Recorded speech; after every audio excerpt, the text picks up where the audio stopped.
Tak vážené dámy, vážení páni, dovolte mi, aby som vás privítal na dnešnej prvej tlačovej konferencii nového odborového zväzu polície. Je to naša prvá tlačová konferencia a veríme, že to nebude ani posledná, preto ak by sme až príliš profesionálne nepôsobili, sa vopred ospravedlňujeme. Dovolte súčasne, aby som privítal členov nového odborového zväzu polície.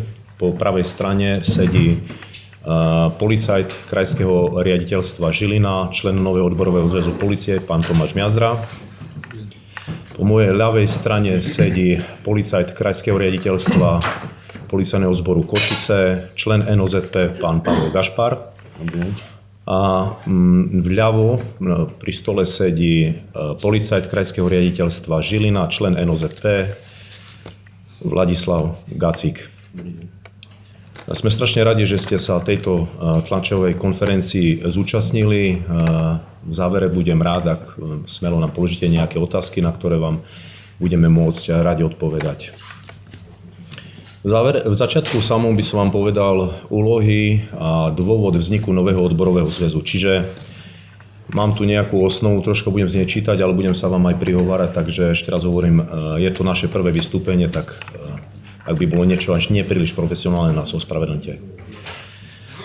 Nový odborový zväz polície vznikol potom, ako sa policajti odmietli uspokojiť s členstvom v odborovom zväze polície, ktoré vzniklo v roku 1990 po zaniku ROH. Nie len nespokojnosť policajtov a zamestnancov s vnútornými a vonkajšími pomermi v polícii, ale hlavne snaha tieto veci zlepšiť spôsobila, že bol založený nový odborový zväz polície. Jeho členmi v súčasnosti sa stalo viac ako 500 činných policajtov. Našou úlohou bude poukazovať na nedostatky v systéme a zlepšovať prostredie výkonu služby, najmä i vo vzťahu k ľuďom. Ľudia si zaslúžia, aby bola chránená ich bezpečnosť, ich zdravie a životy. Nepotrebujú policajta, ktorý ich len inkasuje na pokutách, ale toho, ktorým pomôže. Preto sme sa stretli s vedením ministerstva vnútra, aby sme o našich návrhoch hovorili najskôr vo vnútri. Predstavte si však ten šok, ktorý nastal, keď napriek tomuto stretnutiu sa ministerstvo vnútra rozhodlo tajiť pred menšími, čiže minoritným odborovou organizáciou, ktorou je NOZP, samotný priebeh kolektívneho vyjednania, ktorému nás nepozvali. Ak dovolíte, odovzdal by som ďalej slovo členovi NOZP, pánovi Pavlovi Gašparovi. Nový odborový zväz urobil všetko preto, aby sme boli prítomní pri prejednávaní k kolektívnej zmluve. Dokonca sme boli ochotní v začiatku deklarovať zhodu s návrhom OZP, aj keď sme ho nepoznali, aby sme sa takto mohli dozvedieť o ich návrhu a zabrániť vlastne vylúčeniu z rokovania. Napriek tomu, že zákon umožňuje uzatvoriť zmluvu s majoritnou organizáciou, iba ak nedôjde k nezhode na návrhu. Ministerstvo nás vylúčilo už zo samotného rokovania a návrh sme nedostali k dispozícii vôbec. Poprosím člena NOZP, pána Tomáša Miazdru, o slovo. Ďakujem za slovo, pán predseda. Len zo stránky Ministerstva vnútra Slovenskej republiky sme sa dozvedeli, že kolektívna zmluva bola uzavretá a podpísaná. Konanie Ministerstva vnútra považujeme nielen za úder pod pás našim členom, ale takisto za netransparentné konanie. Aké dohody sa robia za zatvorenými dverami s jediným účastníkom odborového zväzu polície, keď sme tam nemohli byť prítomní? Šokovalo nás to a vzbudzuje to v nás oprávnené pochybnosti. Lebo sme sa dohodli mailovou formou, že správnosť zápisnice overíme na ďalšom stretnutí, ku ktorému žiaľ nedošlo. Ďakujem. Odovzdávam slovo členovi NOZP, pánovi Vladislavovi Gacíkovi. Ďakujem za slovo, pán predseda. Nečudujeme sa správaniu odborového zväzu polície, lebo je to úplne prirodzené, že chápu a berú nový odborový zväz polície a vnímajú ho ako svojho konkurenta a aj preto, že môže byť lepší ako sú oni. Ak policajti v sú spokojní s ich výkonom, môžu pokojne ostať v nich. Ak nie, tak sme tu pre nich my. Nebudeme komentovať špeciálnu podporu Odborovému zväzu polície, a to je zápožička 3 aut z ministerstva vnútra, ktoré dostávajú k dispozícii iba tieto odbory, žiadne iné. Zaráža nás, že sa k návrhu kolektívnej zmluvy nedá dostať vopred pred jej podpisom. Ďakujem. V tom danom prípade ministerstvo vnútra sa správa totálne netransparentne v rámci kolektívneho vyjednávania. Pýtam sa stále, prečo nás ministerstvo vnútra nechalo doslova stať pred zatvorenými dverami? Čo sa vlastne nový odborový zväz polície, členovia, samotní policajti i ľudia nesmú dozvedieť? Aké je to kolektívne vyjednávanie, ktoré sa odohráva za zatvorenými dverami iba s jednou odborovou organizáciou? Dochádza k nejakým tajným dohodám, ktoré nesmú vedieť policajti či ľudia? Nerozumiem preto, prečo ministerstvo vyvoláva takéto pochybnosti. Preto nám ostáva iba jedna a jediná forma, a to je tá, že sa budeme obráciať touto cestou na vás, pani novinári, kde vás budeme informovať o takýchto dianiach, možno i pochybnostiach, na ktoré sa budeme snažiť vám dať odpoveď a spoločne možno nájsť do budúcna nejaké riešenie, čo trápi ako ľudí, ako policajtov samotných v radoch ministerstva vnútra. Ďakujem. Je tu priestor na otázky. Nech sa vám páči. Pekný deň. Víte, že či ste oslovili aj ministerstvo vnútra, prečo ste neboli teda prizvaní k tomuto kolektívnemu vyjednávaniu, v prípade aká je odpoveď možno aj OZP? My sme sa zúčastnili predkolektívneho jednania ako so samotnou odborovou organizáciou OZP, ktorá sa nám voči nám správa totálne netransparentne. To znamená, ak na našom stretnutí, čo sme predpokladali ako majoritná odborová organizácia, ktorá predloží kolektívny návrh, a my budeme hľadať v uvedenom kolektívnom návrhu zhodu či nezhodu a následne od toho sa bude odvíjať ďalšie uzatvorenie kolektívnej zmluvy a to, či nás ministerstvo vnútra zaradí alebo nezaradí, záleží všetko od tej zhody alebo nezhody. V tom danom prípade predkolektívne jednanie, ktoré prebiehalo, nebolo vôbec o tom. To znamená, predseda OZP nám vysvetlil, že nie sme ešte toho hodní, aby s nami vôbec jednal. Ako sme si vôbec dovolili mať názov nového odborového zväzu polície, keď v podstate oni vyznievajú ako, že sú starí. Hej. Niekoľkokrát sme veľmi slušne a takne požiadali v tom danom prípade predsedu OZP, aby nejaké osobné invektíva alebo empatie posunul nabok, že ide o to, aby sme spoločne riešili určité veci v rámci rezortu ministerstva vnútra, ako samotnom, tak i pomere ministerstva vnútra k občanom. Kalinský správy RTVS. Aký je možno taký ten váš cieľ mať členov, dajme tomu do 1 roka, a z čoho chcete vlastne ako odborový zväz fungovať, či to budú príspevky alebo z nejakých vlastných príspevkov? Celú túto myšlienku som vám povedal v samotnom začiatku. Nábor do nového odborového zväzu je problematický z toho, že sa nám účelovo vytvárajú prieky, účelovo sa na nás uvalilo embargo neinformovanosti o vzniku. Takže veľa policajtov sa zastavuje a vlastne ani nevie, že nový odborový zväz vznikol, pritom informovanosť ministerstva vnútra z našej strany je 100%, takže o nás vedia.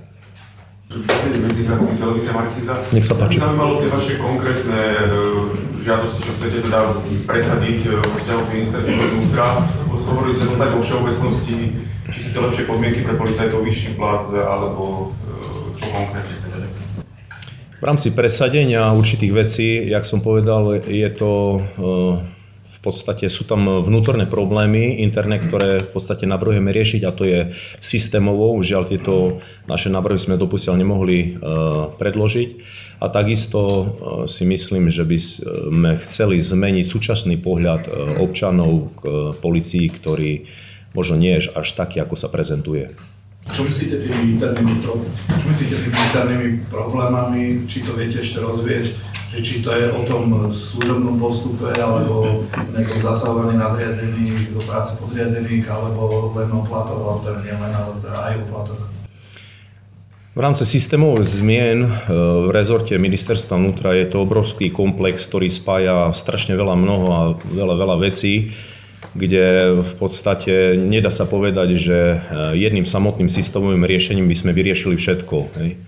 To znamená, my konkrétne NOZP, ako aj samotní policajtov v radoch vidia dosť veľa tých problémov, ktoré by sme spoločne chceli riešiť a veríme, že by sme spoločne k riešeniu nejakému dospelu.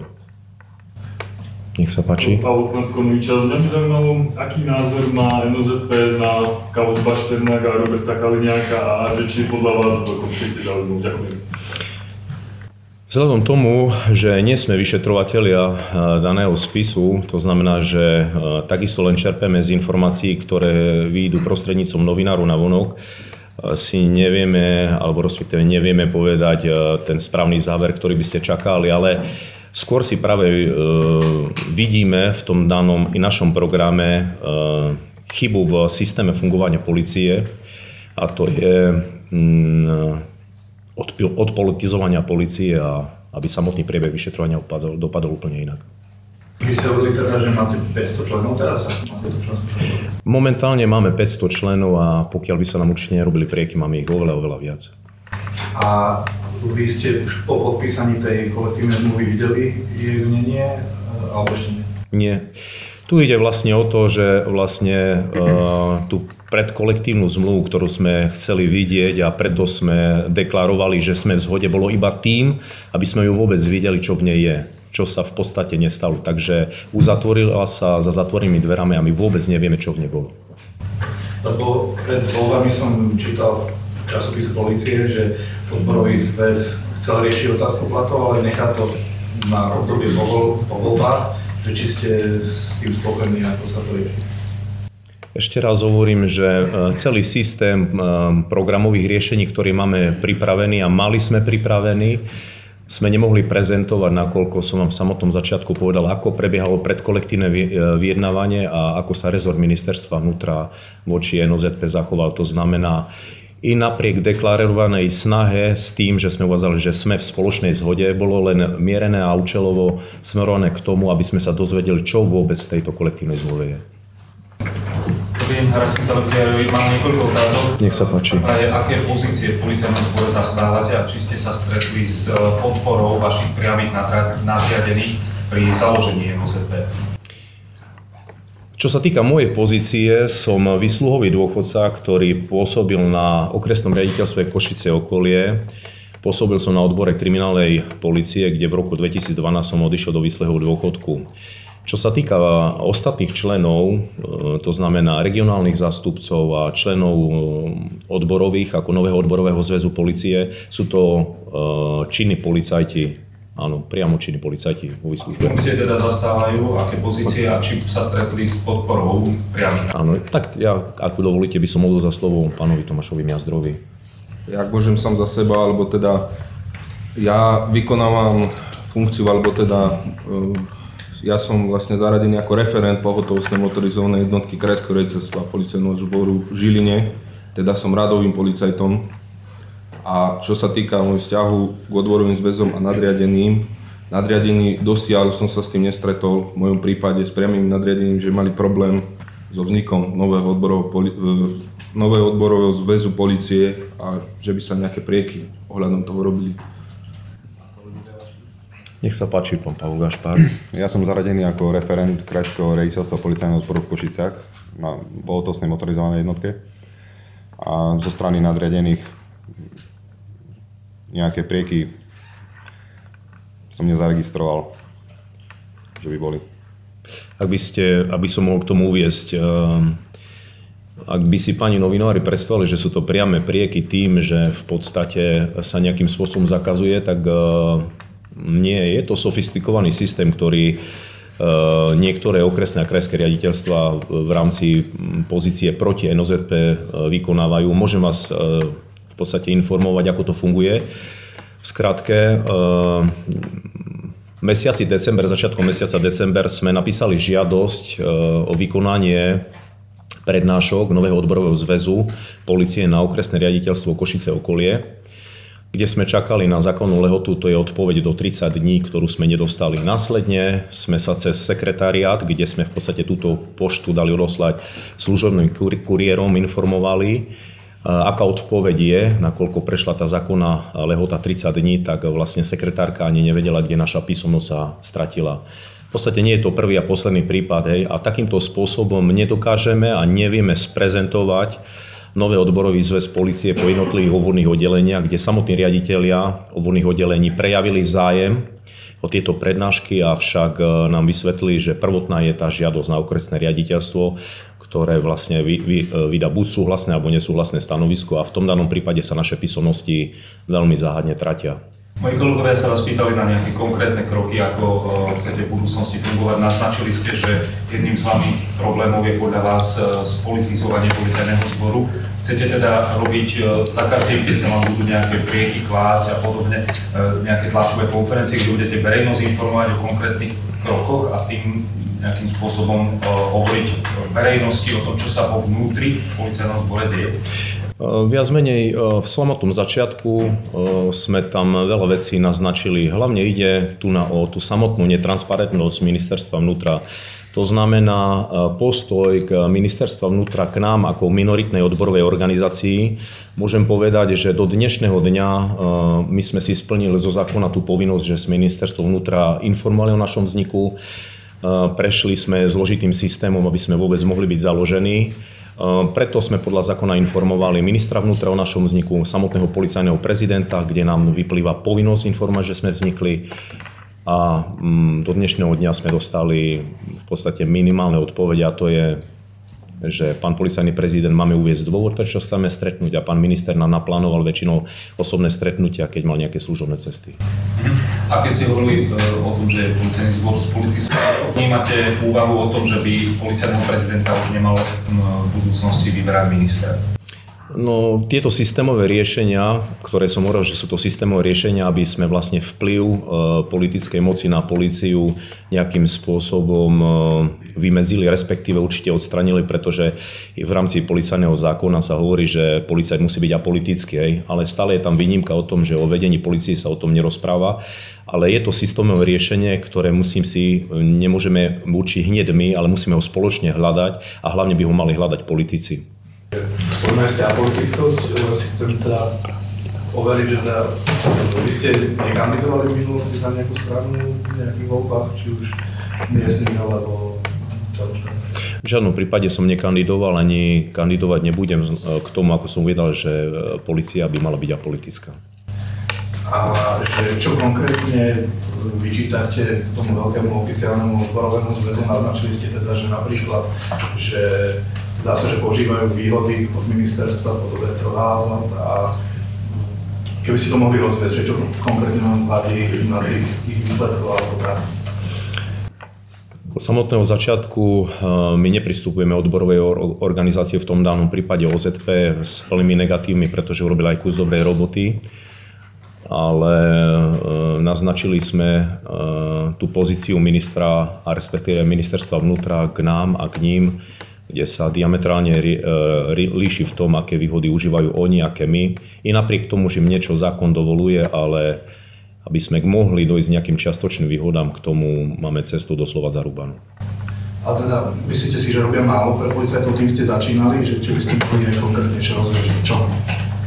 Pokiaľ by robili dostatočne veľa, si myslím, tak by nebolo nutné, alebo by nevznikla potreba, aby sa zriadil nový odborový zväz polície. Sa chcem opýtať takú technickú otázku. Vy už ste oficiálne uznaní políciu, respektíve ministerstvo vnútra ako odborový zväz, alebo stále sa toto iba žiadate, ste v procese? A druhá otázka, hovoríte o tom odpolitizovaní polície. Vy máte informácie, že minister vnútra, respektíve niekto ako politik zasahuje do vedenia polície, do činnosti polície. A myslíte si, že minister vnútra by mal ďalej zastávať svoju funkciu po tej kauze, ktorá bola medializovaná? Áno, sme oficiálne zaregistrovaní na ministerstve vnútra. V podstate by sme ani nemohli užívať tento štatút nového odborového zväzu polície, takže sme oficiálne zaevidovaní pod rezervou ministerstva vnútra.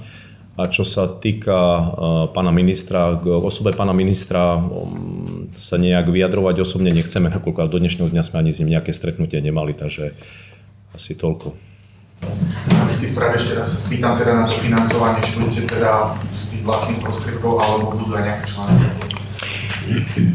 Tak ako funguje odborový zväz? Ak môžem, ja by som predal slovo pánovi Pavlovi Kašparovi. Takisto, jak funguje odborový zväz polície, že každý člen vlastne prispieva nejaké, oni majú percentuálny percento alebo 0,5%, neviem ako majú z platu, takisto aj fungujeme aj my. My máme fixne pre každého jedného člena 5 eur. Lebo odborový zväz sa líši tá výška tej výplaty, ten odvod toho vlastne finančného príspevku pre OZP je vyšší. U nás je to fixne dané, každý má rovnako. Ak by som mohol do toho vstúpiť, je tam nejaký koeficient 5% z platu, ktoré sa strháva v podstate policajtom, nie odborového zväzu polície. U nás vlastne je fix cena 5 eur, nakoľko sme na to pozerali, že výška platu policajtov a vlastne ten odvod samotný, ktorý by sa na chod NOZP dával, by nejakým spôsobom neohrozil a neovplyvnil tie financie tých policajtov. 1%. Tak 1%, ospravedlňujem sa. 1% má OZP. Čiže to je ročne? Mesačne. Čo očakávate teraz ďalej, že sa dovedia, čo očakávate od ministerstva, čo by malo spraviť nejaká firma alebo vedenie polície? Tak v prvom rade celé zvolanie tej tlačovej konferencie je, že asi v rámci sledovania jednotlivých ostatných ministerstiev sa možno ešte sa nestretli s tým, že takisto v iných rezortoch ministerstva vnútra vznikli nové odbory, aby sa takto rezort zachoval, ako sa zachoval voči nám. To znamená, chceme informovať vlastne, čo sa v rámci tohto kolektívneho vyjednávania deje policajtov, chceme informovať verejnosť, následne, aby sme mali ten objektívny pohľad, čo sa chystá, alebo respektíve, čo sa uzatváralo. Ak môžem ešte povedať v tom samotnom závere, ako prebieha ten samotný nábor členov. Veľakrát sa stretneme s kolegami, mladými kolegami v priamom výkone a počas toho rozhovoru, že vzniklo NOZP, tak pozerajú na nás, že ani nevedia, že nejaký nový odborový zväz vznikol. To znamená, určite štruktúru a OZP, ktorá sa buduje od roku 1990, je dokonalejšia ako my, ktorí sme vznikli. To znamená, svojich regionálnych zástupcov, ako aj odborových predákov majú na miesta, kde dokážu dokonale v podstate lanáriť, doslova lanáriť členov do OZP, to znamená, majú ich na stredných policajných školách, na dôstojníckych školách.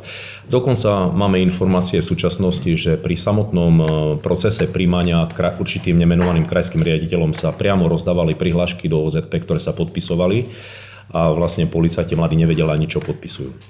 Ďakujem pekne. Ďakujem. Vážený pani novinár, veľmi pekne vám ďakujem a dúfam, že sme sa nestretli posledný krát. Pekný deň vám prajem. Ďakujem za účasť. Ďakujem veľmi pekne za účasť.